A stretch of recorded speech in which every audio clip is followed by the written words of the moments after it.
If you hate me so much, don't bother coming back to this house. Just stay at the hospital forever. Useless daughter-in-law. Susie, my mother-in-law, laughed cruelly as she threw a cup of steaming coffee at me. I tried to dodge, but some of it still splashed onto my hands and feet, burning me. Susie, that's boiling hot, I cried out in pain. She just smirked and said, "Oh, I was just giving you a nice hot coffee before you leave for the hospital." Oops, my hand slipped. It was obviously on purpose. If more had hit me, I could have been seriously burned. I decided right then, I couldn't stay in this dangerous house anymore. My illness was bad enough without Susie making things worse. "I'm going back to my parents' house," I said. "I'll never come back here, so you can rest easy." Susie smiled smugly. "I don't care what's wrong with you, just don't come back. I don't want to see your face again."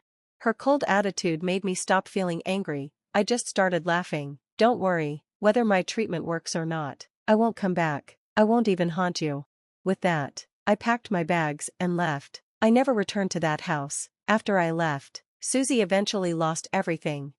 My name is Emily, and I'm a 46-year-old company employee. After marrying my husband, Mark, I moved in with his family. Mark works far away and only comes home once a month. I live with our son, James, and my mother-in-law, Susie, for the past 3 years. While Mark has been away, Susie has become meaner and harder to live with. It's been a struggle.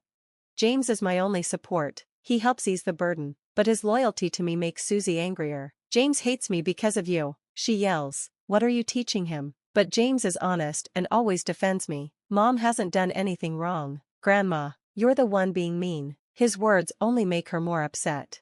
When James is at school, Susie taunts me. "He tells me he wants you to divorce Mark and leave." She gloats. I know James would never say that. He doesn't even like her. She's never helped raise him, and he's always kept his distance from her. Whenever I told Mark about her behavior, he wouldn't believe me. "Emily, you're overreacting," he'd say, dismissing my concerns. Susie's cruelty escalated. She started throwing away the food I cooked, accusing me of trying to poison her. "You're raising my blood pressure on purpose," she shouted one day, stomping off to her room. James stood up for me. "There's nothing wrong with this food, Grandma. It tastes good." But Susie ignored him and kept accusing me of making her sick when Mark wasn't around. Living with her became unbearable. I wondered if Susie's outbursts might be signs of dementia, but James had a simpler explanation. "She's just being mean because Dad's not here. Grandma's always had a bad attitude." Mark, for his part, stayed blissfully unaware, brushing off her words and actions. Meanwhile, I carried the weight of keeping the peace in our tense home. When my father-in-law Brian retired and started staying home, things got a little easier. "I'll keep an eye on things here while you're at work, Emily," he told me. He even apologized, saying he had tried to explain Susie's behavior to Mark, but it never got through. "Mark's always been her favorite," he admitted. "Nothing I say changes that." Mark, as an only child, had always been doted on by his mother. Brian, on the other hand, kept his distance and was more critical. Brian's support was a relief, and I was grateful for his presence. A few years later, I gave birth to James. I hoped that having a grandchild might soften Susie's attitude, but it only made things worse. "Just because you had a baby doesn't mean I'm going to help," she said coldly. She never once lifted a finger to help with James. The few times I asked, she flat out refused, saying, "It's not my responsibility." Mark was shocked by her heartlessness. "Can't you help a little, Mom?" he asked. Her response was cutting. "I raised Mark on my own without anyone's help. If you can't handle it, maybe you shouldn't have kids." Her words angered Mark, and even Brian looked disappointed. Despite her behavior, both Mark and Brian stepped up to help me. When I returned to work after maternity leave, Brian helped with daycare pickups. Susie, however, remained critical. "Leaving such a young child at daycare is shameful," she'd say. If she really thought it was wrong, she could have offered to help, but she didn't. Instead, she went out and left me to manage everything on my own. I considered becoming a stay-at-home mom, but the thought of being in the same house as Susie all day was unbearable. Plus, I had career goals and wanted to save for a home for our family. With Brian's support, I managed to balance work and raising James. James adored Brian, and they shared many happy memories together. But 5 years ago, Brian passed away unexpectedly during a trip with some former coworkers. He collapsed and was rushed to the hospital. My husband and I hurried to see him, but by the time we arrived, he was unconscious and in critical condition. Susie, however, never even visited him. I was furious. Despite their differences, Susie should have been by Brian's side when he was in the hospital, but he passed away without ever regaining consciousness. Susie only showed up at the funeral, putting on a dramatic act, crying for attention. It was clear to both me and James that she was pretending. "She's just pretending to care, Mom," James said. Even at his young age, he could see right through her. To make things worse, Susie had the nerve to blame me for Brian's death. "It's because of Emily's greasy cooking that he got sick," she said, but no one believed her. Family members who knew her well just gave awkward smiles. Realizing she had no support, she eventually fell silent. Still, she barked orders at me. "Emily, don't just stand there. Get the funeral arrangements ready." Meanwhile, our relatives offered me comforting words, understanding what I was going through. When the funeral was over, I felt a deep sadness. Brian had been my only real support in that household. Without him, I feared Susie's behavior would become even worse. After Brian's passing, Mark seemed more worried about his mother than about me. "I know she and Dad didn't get along, but she must be feeling lonely now. Can you keep an eye on her, Emily?" he asked. Mark thought she was grieving, but I saw a different side of her. Susie seemed almost happy now that Brian was gone. She no longer had to hide her malice toward me. She only acted nicely when Mark was around, but as soon as he left, her taunts resumed. "Your cooking is always the same. Can't you make something different?" she'd say, criticizing every meal I made. Later, she'd complain to Mark, accusing me of trying to poison her. One evening, I made a separate dish just for her, hoping to avoid her complaints. Instead, she accused me of adding something suspicious. "Emily is serving me a separate dish. What if she's put something in it?" she said. Mark just laughed, telling her it was all in her imagination. After that, I started eating the separate dish myself, to prove there was nothing wrong with it. Only then would she grudgingly eat the original meal, sneering at me the entire time. "Everything you make is terrible. You're such a useless daughter-in-law." With Brian's inheritance, Susie now had plenty of money, but she refused to contribute financially to the household. She hinted that she intended to keep it all for herself. "I'm going to save my inheritance for my future. Don't expect me to contribute to household costs," she said bluntly, making it clear we'd have to cover all the expenses. I was frustrated, knowing Susie had saved nothing, despite Mark giving her extra money on the side. Mark didn't know she was hoarding her inheritance while still collecting money from him. Soon after, Mark had to relocate for work again, leaving me to deal with her full-time. With Mark gone, Susie's daily criticism worsened, though James always took my side when he was home. I didn't want him to worry, especially with his exams coming up, so I tried to shield him from the household tension.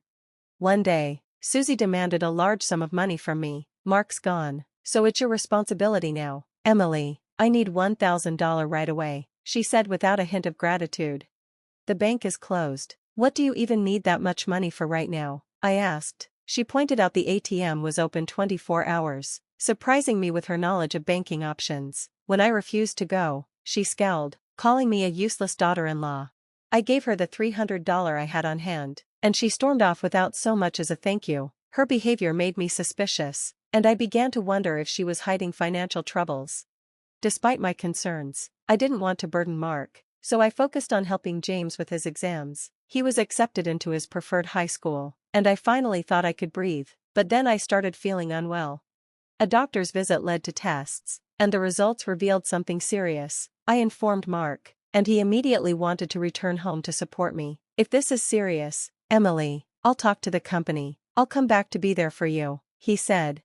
The diagnosis was indeed serious, and I needed treatment right away. Mark, James, and I were all shaken. "We need to tell James. He'll notice if I'm gone in the hospital for a while," I said. When we told James, he was upset but tried to stay strong. "Treatment will help. I just need you to be patient with me," I said. "Mom, I know you'll be okay. I'm here with you, and we'll get through this together," James replied. I asked both Mark and James to keep my condition a secret from Susie. I feared her cruelty would only make things worse. That evening, when we got home, Susie noticed Mark's somber expression. "Why do you look so down, Mark? Is something wrong?" she asked. Mark brushed it off, saying everything was fine. That night, we warned James not to tell her. "Don't worry, I'd never tell her. She'd just make things worse," James said firmly. Mark seemed surprised. "Really? I didn't think she was that bad," he said, still clueless about his mother's true nature. As I prepared for my treatment, Susie grew suspicious. She accused me of having an affair. "You've been coming home early from work lately. Who are you sneaking around with?" she demanded. I was stunned and didn't know how to respond. She even claimed Mark's recent visit was because of our supposed marital problems. "Mark wouldn't be here if it wasn't about your affair. I know what you're up to," she said.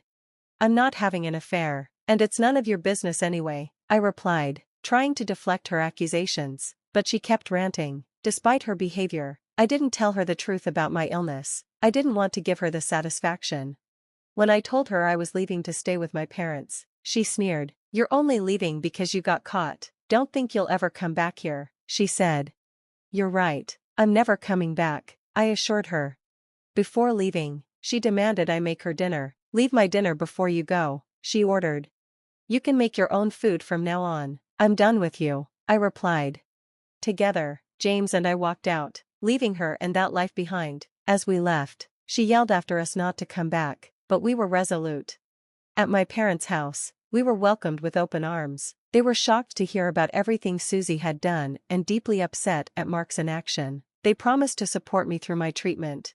"Mark and I will talk about everything once my treatment is done," I said. My parents, though skeptical, understood that my health had to come first. The day before my hospitalization, I thought Mark would still be in his work city, but he unexpectedly showed up at my parents' home. "I thought you'd be back tomorrow. Did you mix up the date?" I asked. Mark, on the verge of tears, lowered his head in remorse. "Emily, I'm so sorry. I'm cutting ties with my mother. I had no idea she was doing such horrible things to you." I was confused about how he'd suddenly realized the truth, but then he admitted something that shocked me. "I set up a camera in your room," he confessed. "Mom kept insisting you were hiding something, and I got paranoid." The disbelief on my face must have been obvious. "You thought I was cheating, even though I'm sick?" Mark apologized repeatedly, explaining that when he reviewed the footage, he saw her throwing scalding coffee on me. My parents were furious, scolding Mark for letting his mother's influence cause such distress. As I watched him admit his mistakes, my anger began to soften. "I told her I'm done," he said. "I'll stay by your side from now on." Mark explained how he confronted Susie and decided to cut ties with her, finally acknowledging her true nature. "It's too late to ask for her apology," I said. "I don't even want to see her." Mark promised to never send her another cent, and I brought up her constant demands for money. "What did she even do with all the money you gave her? She was always at the ATM like she had debts to pay." Mark admitted he wasn't sure, though he had tried to find out in the past. Just then, as if summoned by our conversation, Susie barged into my parents' home. "Don't cut me off, Mark. I need your help," she pleaded. Coldly, I reminded her of her own words. "You said you didn't want to see me again, so why are you here?"